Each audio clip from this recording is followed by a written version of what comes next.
he has an incredible ability to improve players, and that's not just young players. Crazy to think that you've worked with Eddie Howe and Sean Dyche, but what I wanted to know, Jason, was with the Eddie Howe story, did you know then he would be a top manager? So I got to know Eddie in the youth environment at Bournemouth.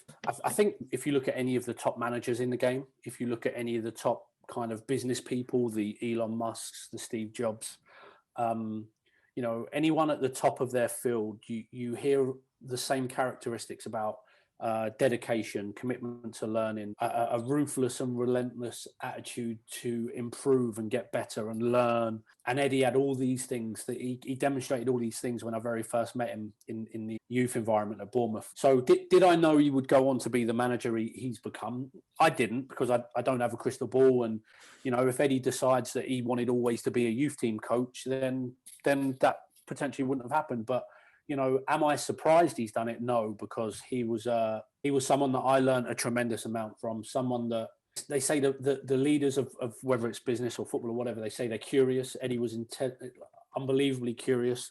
He would question me loads on what I did at Southampton, and if I'd been on a study visit, I've been to a few clubs, Chelsea, Wolves, West Ham, when I was at Bournemouth on a study visit, and I would come back and he would literally ask me, what did I learn? Tell me everything. We'd sit down. And so he was very inquisitive and curious, and all to try and be better. He's a big believer in the 1%. Yeah. If it makes you 1% better, then it's vital, it's valuable. So, yeah, I couldn't say that I knew he was going to go and do it, but definitely not surprised, because you could see these characteristics from the minute I first met him.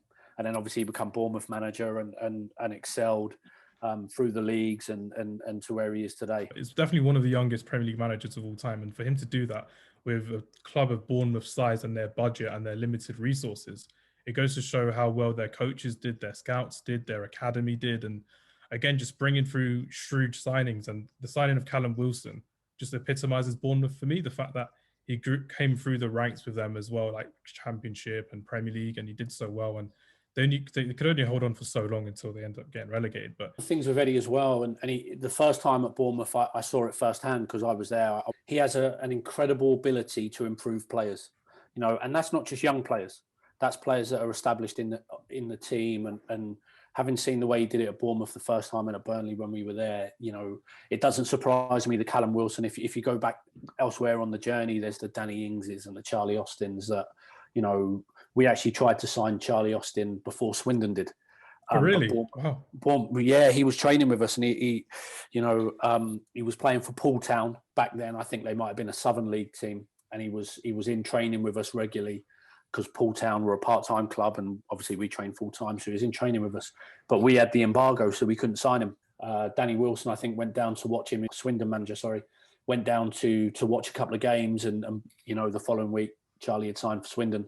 But then obviously Eddie signed him for Burnley. No, the Callum Wilson one's not a surprise, because we've seen how Eddie done great with Danny Ings on a couple of occasions, Bournemouth and Burnley. The Charlie Austin one, real good strikers, great goal scorers. So his ability to improve players is I think that also was a huge kind of compliment as to Bournemouth going through the divisions.